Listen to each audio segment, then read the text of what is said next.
Porque, assim, às vezes a gente... Sim, retomamos a gravação. Essa segunda parte, então, da minha fala para os alunos e alunas da escola Walter Nune Alencar, de Araripe, essa comunidade que eu estou conhecendo hoje, comunidade de estudantes. Eu falava, então, da diferença da filosofia clínica para as outras áreas, né, terapêuticas. Então, a diferença é que eu posso comprar uma roupa numa loja, né, de uma marca que eu gosto, assim como eu posso me identificar com várias teorias do comportamento humano, modelos da psique humana. Ok, está tudo bem. Todos esses teóricos que eu citei na primeira parte são bem-vindos aqui. O que acontece na filosofia clínica é que a pessoa vai vir em primeiro lugar, não a teoria da pessoa. Então, o Freud, o Jung, o Reich, o Erich Fromm, todos podem participar da terapia, inclusive. Então, como é que eu comparo o trabalho terapêutico em filosofia clínica como o alfaiate, como a costureira? Primeiro, nós vamos tirar as medidas existenciais da pessoa por meio de uma escuta atenta. Localizar a pessoa, mapear a singularidade da pessoa e ajudá-la ao modo dela. Todo esse esforço é para poder ajudar a pessoa com a linguagem dela. Sim, porque mesmo que nós estejamos no mesmo país, mesmo que nós sejamos do mesmo Ceará, do mesmo Nordeste, cada pessoa tem um idioma.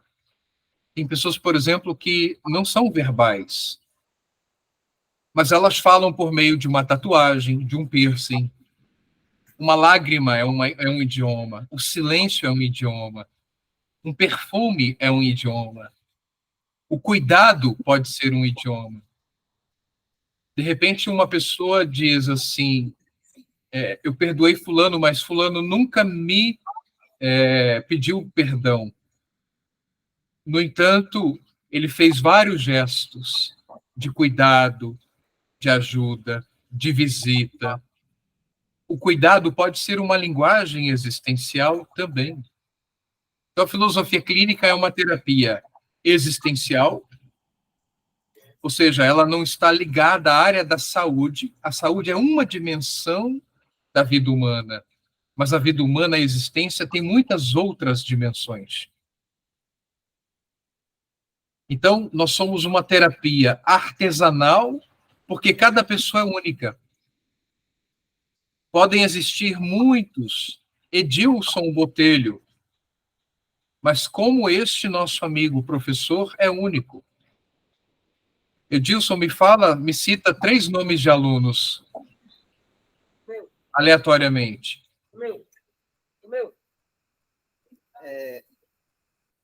Tem Ariadne, né? Ariadne. Juan Pablo. Isso. Juan Pablo. Aê! Débora. É suficiente. Nós podemos encontrar muitas Ariadne, Juan Pablo e Débora, e às vezes até que nasceram no mesmo dia, que têm o mesmo signo, que talvez até goste das mesmas músicas, mas se a gente aprofundar, cada pessoa é único, filosoficamente é irrepetível. Então, a terapia que eu vou fazer para Débora já não serve para Ariadne, já não serve para o Juan Pablo, já não serve para o Edilson. Ela é artesanal. Posto isso, quem é o filósofo clínico? E por que a filosofia clínica ela está apta para cuidar desses desafios da nossa época? Desafios novos que até então não haviam categorias para lidar. E desafios novos, quando eu falo, por exemplo, o desafio do bullying, o desafio do cyberbullying. Quando Freud criou a psicanálise, nem internet tinha, muito menos a ideia de cancelamento. O desafio, por exemplo, da transexualidade. O corpo dela é menina, mas ela se vê como menino, ou vice-versa. E todos os desafios de não poder existir. E um dos temas caros ao meu consultório nos últimos anos é a questão da diversidade sexual. Atendi muitos adolescentes e jovens gays, lésbicas e trans que me diziam: Cadu, eu não posso ser eu mesmo na minha família, não posso ser eu mesmo na igreja, não posso ser eu mesmo no bairro. Então só tem um caminho: morrer. Daí a ideia do labirinto que o professor Edilson traz, né, na proposta do projeto. A procura de sentido. E a ideia do labirinto, assim, é uma ideia de jogo, tem uma ideia lúdica, mas muitas vezes o pensamento se sobrecarrega e a vida vira um labirinto, não tem saída. Você vai pela direita, vai pela esquerda, entra em corredores e não tem saída. Eu coloquei em evidência a questão da diversidade sexual LGBTQIAP+, mas tem muitas outras. Eu estou atendendo um rapaz, ele ficou sem chão porque a namoradinha terminou com ele. Alguém pode dizer assim: mas isso é tão banal. Olha, quando a dor não é a sua, é muito fácil dizer que é mimimi. Vini Júnior, com 22 anos, sofrendo um ataque racista num estádio de 50 mil pessoas. Será que eu teria estrutura no lugar dele se eu tivesse a pele preta? Se fosse você no lugar dele? Eu conheço amigos e amigas nordestinas que têm receio de ir para São Paulo, receio de ir para outros lugares, pelo problema da xenofobia. Tem problema de falar em público, medo de falar em público e ser reconhecido pelo sotaque nordestino e sofrer xenofobia. Sem contar os problemas do ser menina, do ser mulher, em namoros abusivos, em casamentos abusivos. São questões do consultório. Mas aí ela, para os pais, mostra que está bem, no Instagram mostra que está bem, até que muitas vezes vai matematizando mágoas, vai matematizando sufocamentos e vai sufocando os seus conteúdos, não conversa com a melhor amiga, com o melhor amigo, não há um professor, não procura a ajuda de um adulto, muito menos de uma psicóloga da escola, de um pedagogo, psicopedagogo, de um terapeuta. E aí eu coloco para vocês, já assim avançando, e não apenas identificando problemas, mas avançando e vislumbrando horizontes. Eu vou trazer aqui uma literatura que eu gosto muito. O Pequeno Príncipe. A raposa, em algum momento, ela diz para o menino, hoje em dia, as amizades estão ficando raras porque as pessoas compram tudo pronto nas lojas, mas não existem lojas de amigos. Eu tenho a convicção de que se nós tivéssemos amigas, amigos, e não digo para vocês de ter, não é no sentido do Roberto Carlos, né? Eu quero ter milhões de amigos, é no sentido de Milton Nascimento. Amigo é coisa para se guardar debaixo de 7 chaves. Diferente de Freud, na filosofia clínica, o terapeuta é o amigo do coração, da alma, da subjetividade da pessoa. Eu entro em terapia com a pessoa, eu vou caminhar com a pessoa, eu vou chorar com a pessoa, eu vou rir com a pessoa, eu vou caminhar com ela um trecho da jornada dela. Daí o nome partilhante. Quem partilha a existência, partilha a vida, as alegrias, as dores, os sustos, os desafios, mas também os sucessos, as vitórias. Eu estava atendendo hoje de manhã uma psicóloga, e eu dizendo para ela, eu preciso reconhecer assim que, mesmo que você não tenha aplausos na sua plateia, aqui nos bastidores onde você me dá acesso, eu estou te aplaudindo pelas suas conquistas. O que nós fazemos em filosofia clínica? O que nós pretendemos ao sermos amigos da subjetividade, da intimidade da pessoa? Melhorias subjetivas possíveis.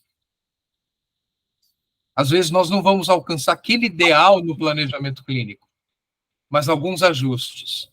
Por que possíveis, Cadu? Porque às vezes não adianta ajudar a pessoa a querer viver. É preciso querer viver e poder viver.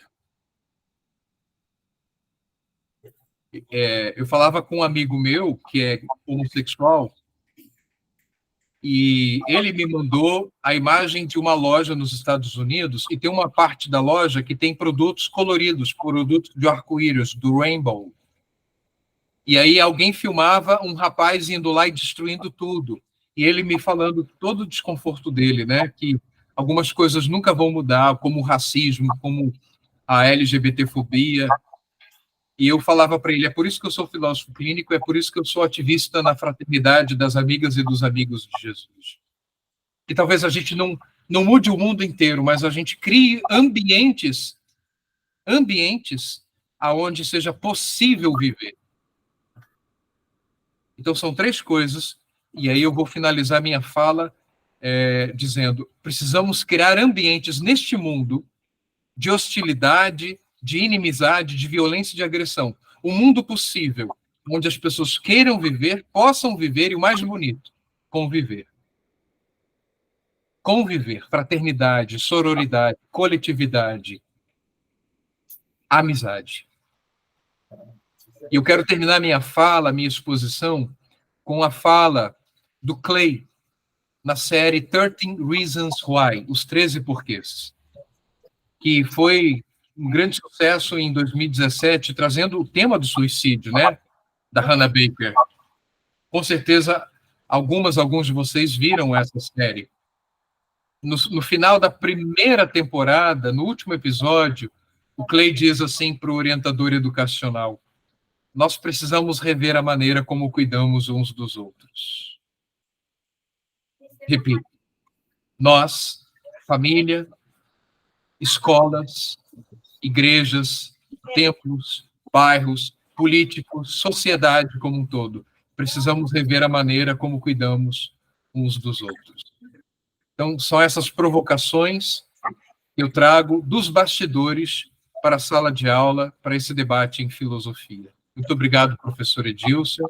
Muito obrigado, queridas alunas, queridos alunos. Gratidão. Gratidão, paz e bem. Um momentinho, o primeiro A fica aqui, porque eu estou com vocês, né? Só o primeiro B que vai ter que sair agora. Primeiro A, por favor, aproxime mais. Um abraço para o primeiro B. Tem alguma pergunta do... Momentinho. Cadu, por favor. Tem alguma pergunta do primeiro B para Cadu? Primeiro A, por favor, cheguem aqui. Só um momentinho. Alguma pergunta agora? Alguma pergunta?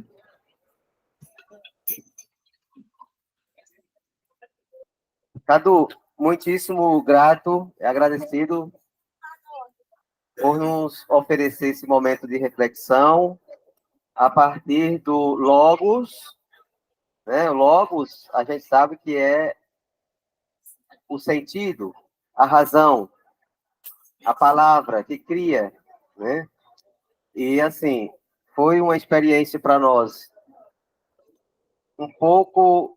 Eu, particularmente, como professor, vivi, assim, a sensação de uma renovação, né? De novas esperanças aí, nossos contatos, tá bom?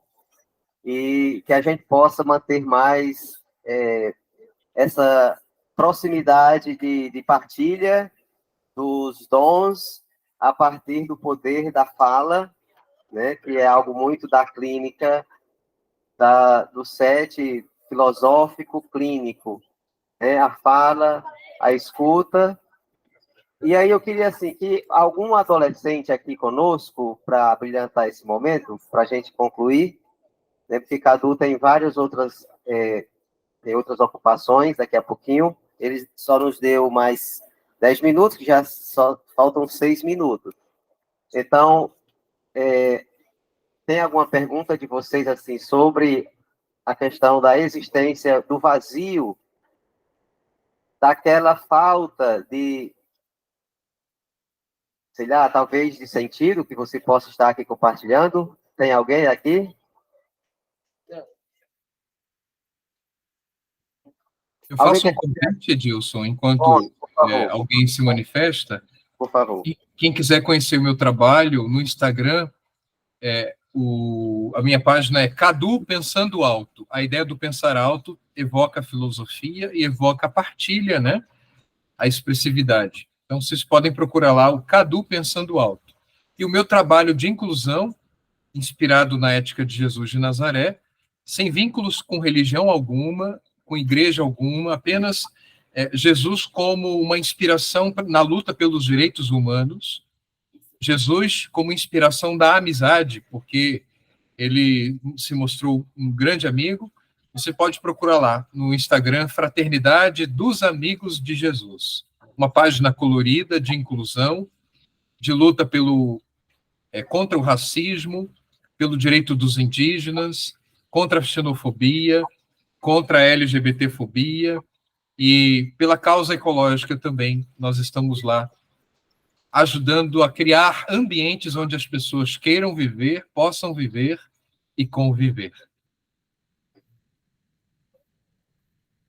Ótimo. E precisamos de ambientes, como você fala, se não podemos mudar o mundo, façamos com que convivamos em alguns ambientes de fraternidade, de reconhecimento do outro, de convivência nas diferenças, né, do respeito ao outro.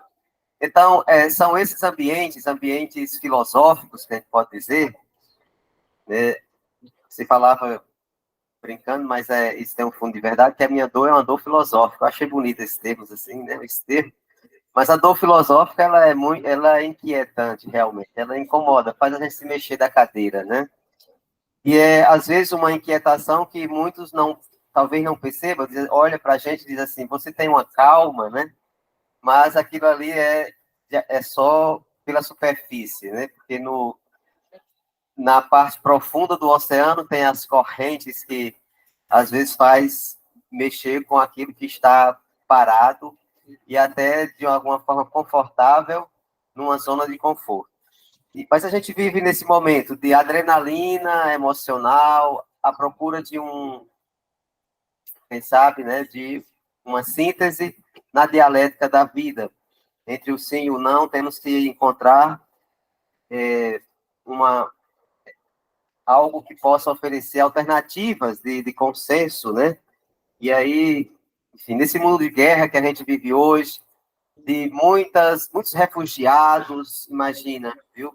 Pessoas refugiadas morrendo, naufragadas nesses oceanos aí, fugindo com medo e, enfim, para não morrer na guerra, mas acaba morrendo de outra forma, ou então de exclusão social, de vulnerabilidade alimentar, e assim por diante, né? Vivemos num mundo muito, muito mal. Então é o seguinte, Cadu, eu quero chamar você de padre, mas você é pai, você permanece pai, né, de muita coisa bonita que são as ideias. No lugar você põe professor. Pronto, professor. Então é isso, professor Cadu. Gratidão por essa tarde maravilhosa. A gente vai voltar a esse vídeo para ver, assistir e contemplar e aí criar novas ideias a partir desse momento, tá?